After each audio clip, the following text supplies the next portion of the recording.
Vishnu ശാലിനിയുടെ latest എപ്പിസോഡിൽ സുസ്മിതയാണെങ്കിൽ ശാലിനിയോട് പറയുന്നുണ്ട്, ഞാനിങ്ങനെ പോകുന്നു എന്നൊന്നും നീ കരുതണ്ട, ഇതിലും ശക്തിയോടുകൂടി ഞാൻ തിരിച്ചു വരിക തന്നെ ചെയ്യും. ഇതൊരു സാമ്പിളാണ്.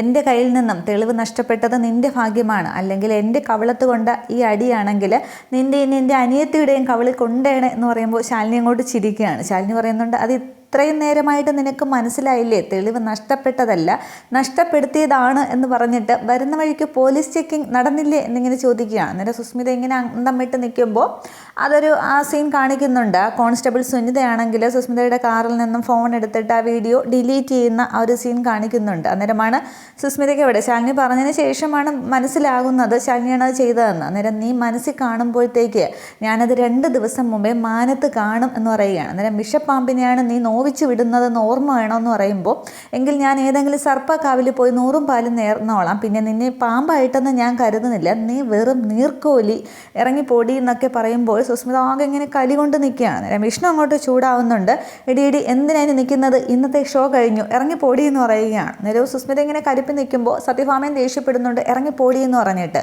അന്നേരം ശാലിനി ഇങ്ങനെ പോടി എന്നിങ്ങനെ ആക്കുകയാണ്. തുടർന്ന് സുസ്മിത അവിടെ നിന്ന് അപമാനിതമായിട്ട് ഇറങ്ങുന്നുണ്ട്. തുടർന്ന് ഉമ്മറത്തേക്ക് വന്ന ശേഷം സുസ്മിത ഇങ്ങനെ മനസ്സിൽ കരുതുകയാണ്, നീ രക്ഷപ്പെട്ടൊന്നും കരുതണ്ട, ഈ സുസ്മിതയാണ് നീ നോവിച്ച് വിട്ടിരിക്കുന്നത്, ഇതിലും വലിയ ശക്തിയോടുകൂടി ഞാൻ തിരിച്ചു വരിക തന്നെ ചെയ്യും, നിന്നെ ഞാൻ വെറുതെ വിടില്ല എന്നൊക്കെ ഇങ്ങനെ മനസ്സിലാലോചിച്ച് എൻ്റെ പ്ലാനും പദ്ധതിയും ഒക്കെ നീ അങ്ങോട്ട് പൊളിച്ചു, പക്ഷേ ഇനി ഞാൻ പുതിയ ഇതുമായിട്ട് വരിക തന്നെ ചെയ്യുമെന്നൊക്കെ പറഞ്ഞ് സുസ്മിത കാറിൽ കയറി പോകുന്നുണ്ട്. തുടർന്ന് സത്യഭാമ പറയുന്നുണ്ട്, എല്ലാം സന്തോഷമായിട്ട് നടന്നുകൊണ്ടിരിക്കുമ്പോൾ സുസ്മിത വന്ന് എല്ലാ സന്തോഷവും കളഞ്ഞു, എന്തായാലും അവളങ്ങോട്ട് പോയല്ലോ, ഇനി നമുക്ക് മറ്റു കാര്യങ്ങളിലേക്ക് കടക്കാം എന്നിങ്ങനെ പറയുകയാണ്. അന്നേരവും വിഷ്ണു ആണെങ്കിലോ പക്ഷേ എന്തൊക്കെയോ ചിന്തിക്കുന്നുണ്ട്. ശാലിനിയുടെ മുഖഭാവമൊക്കെ വിഷ്ണു അങ്ങോട്ട് ശ്രദ്ധിക്കുകയാണ്. പക്ഷേ വിഷ്ണുവിന് ശാലിനി മുഖം കൊടുക്കുന്നേ ഇല്ല. തുടർന്ന് സത്യഭാമയാണെങ്കിൽ തൻ്റെ കയ്യിൽ നിന്ന് താക്കോൽ കൂട്ടം അവിടെ മേശപ്പുറത്തേക്ക് വെച്ചിട്ട്, ഇനി നമുക്ക് കേക്കൊക്കെ കട്ട് ചെയ്യാമെന്ന് പറഞ്ഞിട്ട് രോഹിത് ശ്യാമ ഇങ്ങോട്ട് നിൽക്കുമെന്ന് പറഞ്ഞിട്ട് രണ്ടുപേരെയും ചേർത്തൊക്കെ നിർത്തുന്നുണ്ട്. എന്നിട്ട് കത്തിയെടുത്ത് കൊടുക്കുകയാണ് മുറിക്കാനായിട്ട് പറഞ്ഞിട്ട്. അന്നേരം രോഹിത് ഇങ്ങനെ പറയുന്നുണ്ട്, എല്ലാവരുടെയും അനുഗ്രഹത്തോടും ആശീർവാദത്തോടും കൂടി പിന്നെ ഇനിയും അടുത്ത വർഷവും ഞങ്ങൾക്ക് ഇതുപോലെ വെഡിങ് ആനിവേഴ്സറി ആഘോഷിക്കാൻ പറ്റട്ടെ എന്നും പിന്നെ സന്തോഷമായി ജീവിക്കാൻ കഴിയട്ടെ എന്നും ഒക്കെ പ്രാർത്ഥിച്ചുകൊണ്ട് ഞങ്ങളെ ഏൽപ്പിച്ചിരിക്കുന്ന ഈ കർത്തവ്യം, കേക്ക് മുറിക്കുന്ന കർത്തവ്യം തുടങ്ങാൻ പോവുകയാണെന്ന് പറയുമ്പോൾ, എന്താ പോരെ ബ്രോ എന്നിങ്ങനെ പറഞ്ഞിട്ട് രോഹിത് ഇങ്ങനെ വിഷ്ണുവിനെ ചോദിക്കുക. അന്നേരം മതി അങ്ങോട്ട് മുറിക്കുന്നിങ്ങനെ വിഷ്ണുവും പറയുന്നുണ്ട്. തുടർന്ന് അവരങ്ങോട്ട് കേക്ക് മുറിക്കുന്നുണ്ട്. അന്നേരം എല്ലാവരും ഇങ്ങനെ കൈയടിക്കുകയാണ് ആ ഒരു സന്തോഷത്തിൽ. പക്ഷേ ശാലിനി ആണെങ്കിൽ ഇങ്ങനെ ആകെ സങ്കടത്തിൽ തന്നെ നിൽക്കുന്നുണ്ട്. കൈയടിക്കുന്നുണ്ടെങ്കിലും വിഷ്ണു ആ ശാലിനിയുടെ മുഖഭാവമാണ് ശ്രദ്ധിക്കുന്നതൊക്കെ. ശാരദാമ്മയൊക്കെ വളരെ സന്തോഷത്തിൽ തന്നെയാണ്. തുടർന്ന് കേക്കൊക്കെ മുറിച്ച ശേഷം ശ്യാമ ഇങ്ങനെ ഒരു കഷ്ണം കേക്ക് എടുത്തിട്ട് ഇങ്ങനെ നോക്കിക്കൊണ്ട് നിൽക്കുകയാണ്. അന്നേരം പരസ്പരം അങ്ങോട്ട് കൊടുത്തോ എന്നിങ്ങനെ സത്യഭാമ പറയുന്നുണ്ട്. തുടർന്ന് രോഹിത് ശ്യാമയെ അങ്ങോട്ടും ഇങ്ങോട്ടും കൊടുക്കുന്നുണ്ട്. തുടർന്ന് ശ്യാമ സത്യഭാമയ്ക്ക് കൊടുക്കുന്നുണ്ട്. പിന്നെ ശാലിനിക്കും ശാരദാമ്മയ്ക്കും വിഷ്ണുവിനും എല്ലാവർക്കും കൊടുക്കുകയാണ്. സത്യഭാമ എടുത്ത് രാഘവൻ നായർക്കും ഒക്കെ കൊടുക്കുന്നുണ്ട്. തുടർന്നാണ് പിന്നെ ശ്യാമ ഇങ്ങനെ കേക്കെടുത്തിട്ട്, അയ്യോ സത്യയും പപ്പിയും എവിടെ എന്നിങ്ങനെ ചോദിക്കുമ്പോൾ, അയ്യോ ഞാൻ അവരെ വിളിക്കാൻ പോയി, ഇപ്പോൾ വിളിച്ചുകൊണ്ട് വരാമെന്നിങ്ങനെ പൊന്നി പറയുമ്പോൾ പെട്ടെന്ന് രാഘവൻ നായർ പറയുകയാണ്, പൊന്നി എനിക്കിത് ചൂടുവെള്ളം എടുക്കുക എന്ന് പറയുമ്പോൾ പൊന്നിയാണെങ്കിൽ വെള്ളം എടുക്കാനായിട്ട് പോകുന്നുണ്ട്. അന്നേരവും കുട്ടികളെ അവരങ്ങോട്ട് വിളിക്കുന്നില്ല. തുടർന്ന് വീണ്ടും സത്യഭാമയാണെങ്കിൽ ആ താക്കോൽക്കൂട്ടം അങ്ങോട്ട് എടുക്കുന്നുണ്ട്. സുസ്മിത വന്ന് കയറിയത് കൊണ്ട് നേരത്തെ തുടങ്ങി വെച്ച ചടങ്ങ് അങ്ങോട്ട് പൂർത്തിയാക്കാനായിട്ട് കഴിഞ്ഞില്ല. ഇനി അങ്ങോട്ട് അതെന്തായാലും അത് ചെയ്ത് കളയാമെന്ന് പറഞ്ഞിട്ട് നേരത്തെ പറഞ്ഞ് നിർത്തിയെടുത്തതിന് തുടങ്ങാം. രാഘവേട്ടൻ്റെ അമ്മ എന്നെ ഏൽപ്പിച്ച ഈ താക്കോല് ഇതുവരെ ഞാൻ എല്ലാ കാര്യങ്ങളും ഭംഗിയായിട്ടാണ് ചെയ്തത്, അങ്ങനെ തന്നെയാണ് എൻ്റെ വിശ്വാസം. അപ്പോൾ ഇനിയിപ്പോൾ അല്പം വിശ്രമിക്കാനുള്ള സമയമായി, എന്താ രാഘവേട്ട അങ്ങനെയല്ലേ വേണ്ടെന്ന് ചോദിക്കുമ്പോൾ എന്നിങ്ങനെ രാഘവൻ നായർ തല കുലുക്കുന്നുണ്ട്. തുടർന്ന് ഇനി ഈ വീടിൻ്റെ അവകാശം മുഴുവൻ എൻ്റെ വിഷ്ണുവിൻ്റെ പെണ്ണിന്, എൻ്റെ മൂത്ത മരുമകൾക്കായ ശാലിനി വിഷ്ണുവിന് ഞാൻ അങ്ങോട്ട് കൈമാറുകയാണ്, നിറഞ്ഞ സ്നേഹത്തോടെയും അനുഗ്രഹത്തോടെയും ഒക്കെയാണ് തരുന്നത്, ഇത് വാങ്ങിക്കും മോളെ എന്നും പറഞ്ഞ് അങ്ങോട്ട് നീട്ടുകയാണ്. പക്ഷെ അന്നേരവും ശാലിനി ഇങ്ങനെ ആകെ ഒരു സങ്കടാവസ്ഥയിൽ നിൽക്കുകയാണ്. ശാരദാമ്മയ്ക്കും ശ്യാമയ്ക്കും ബാക്കി എല്ലാവർക്കും ഒക്കെ സന്തോഷമാവുന്നുണ്ട്. തുടർന്ന് മോളിത് വാങ്ങിക്കുക എന്ന് പറഞ്ഞിട്ട് ശാലിനിയുടെ കയ്യിലേക്ക് പിന്നെ സത്യഭാമയാണെങ്കിൽ ഈ താക്കോൽ അങ്ങോട്ട് വെച്ച് കൊടുക്കുന്നുണ്ട്. അന്നേരം എല്ലാവരും സന്തോഷത്തോടെ അങ്ങോട്ട് ചുറ്റും നിന്ന് കൈയടിക്കുകയാണ്. പക്ഷേ ശാലിനിയാണെങ്കിൽ ആ താക്കോൽ ഇങ്ങനെ കയ്യിൽ പിടിച്ചുകൊണ്ട് വിഷ്ണുവിനെ ശാരദാമ്മയൊക്കെ നോക്കുന്നുണ്ട്. അന്നേരം അവരുടെയൊക്കെ മുഖത്ത് സന്തോഷം തന്നെയാണ്. പക്ഷേ ശാലിനിയാണെങ്കിൽ സത്യാമ്മയെന്ന് വിളിക്കുമ്പോൾ സത്യഭാമ ഇങ്ങനെ തിരിയുന്നുണ്ട്. തുടർന്ന് സത്യഭാമയുടെ കയ്യിലേക്ക് തന്നെ തിരികെ ആ താക്കോൽ വെച്ചു കൊടുക്കുകയാണ്. എന്നിട്ട് പറയുന്നുണ്ട്, എനിക്ക് അധികാരവും പിന്നെ ഒന്നുമല്ല വേണ്ടത്, അധികാരങ്ങളൊന്നുമല്ല വേണ്ടത്, എനിക്ക് അതിനേക്കാൾ വലുത് എൻ്റെ മോള് തന്നെയാണ് എന്നിങ്ങനെ പറയുമ്പോൾ എല്ലാവരും ഇങ്ങനെ ശ്രദ്ധിക്കുന്നുണ്ട്.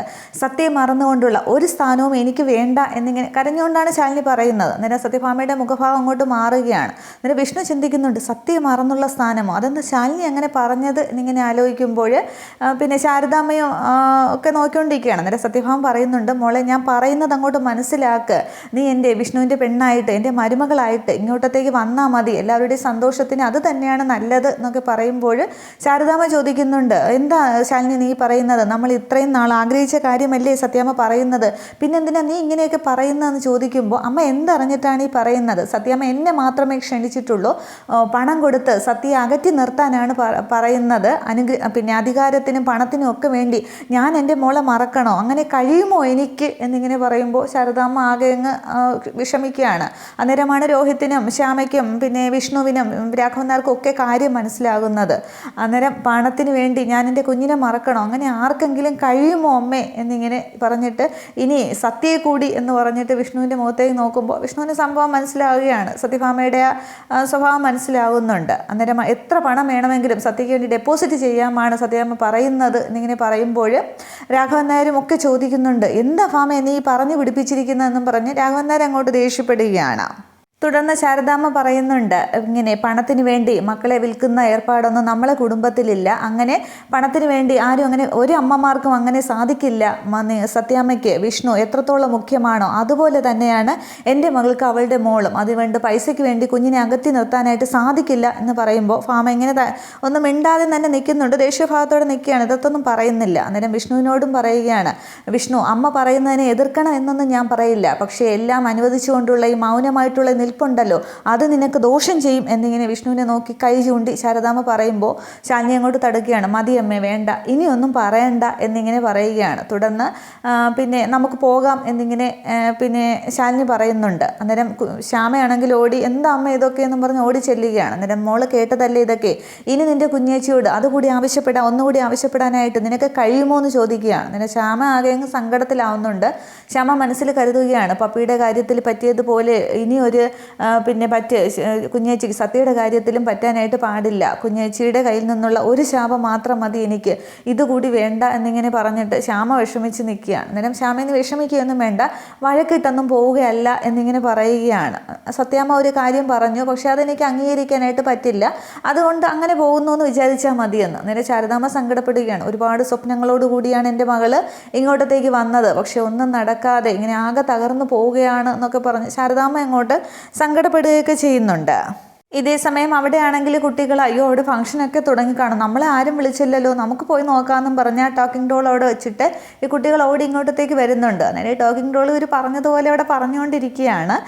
തുടർന്ന് വിഷ്ണുവിനാണെങ്കിൽ ആകെ താഴെ അങ്ങോട്ട് ദേഷ്യം വരുന്നുണ്ട്. വിഷ്ണു ചോദിക്കുകയാണ്, എന്തിനാ അമ്മ ഈ കാര്യങ്ങൾ ഇത്രയൊക്കെ മനസ്സിലുണ്ടായിരുന്നെങ്കിൽ ഇവിടം വരെ എന്തിനാണ് കൊണ്ടെത്തിച്ചത്, നേരത്തെ എങ്ങോട്ട് പറഞ്ഞുകൂടായിരുന്നു എന്നും പറഞ്ഞ് വിഷ്ണു അങ്ങോട്ട് ആകെ കലിതുള്ളി നിൽക്കുകയാണ്. അന്നേരം സത്യമ്മ പറയുന്നുണ്ട്, ഇതൊക്കെ നിന്റെ നന്മയ്ക്ക് വേണ്ടിയിട്ടാണ് ഞാൻ ചെയ്തത്, ഒരു ജീവിതത്തിൽ ഒരു മുൻകരുതൽ എന്ന പോലെ ാണ് നേരത്തെ സുസ്മിത വന്ന് വിളിച്ചു പറഞ്ഞതുപോലെ സത്യയുടെ കാര്യത്തിൽ നിന്നെ ആരും കളിയാക്കാതിരിക്കാൻ വേണ്ടി, ആരും വിട്ടുതരമെന്ന് പറയാതിരിക്കാൻ വേണ്ടിയിട്ടാണ് ഞാൻ ഇങ്ങനെയൊക്കെ ചെയ്തത്, അത് നിനക്ക് ഇപ്പോൾ മനസ്സിലായില്ലെങ്കിലും പിന്നീട് മനസ്സിലാകും എന്നൊക്കെ പറയുമ്പോൾ അവിടെ സത്യഭാമ പറയുന്നതും കാര്യം തന്നെയാണല്ലോ, കുട്ടിയുടെ അച്ഛൻ ആരാണെന്ന് അവർ പറഞ്ഞിട്ടുമില്ല, അവർ വിളിച്ചു വെച്ചുകൊണ്ടിരിക്കുകയാണല്ലോ, അപ്പം വിഷ്ണുവിനെ അതിർത്ത് പറയാനും അങ്ങോട്ട് സാധിക്കുന്നില്ല.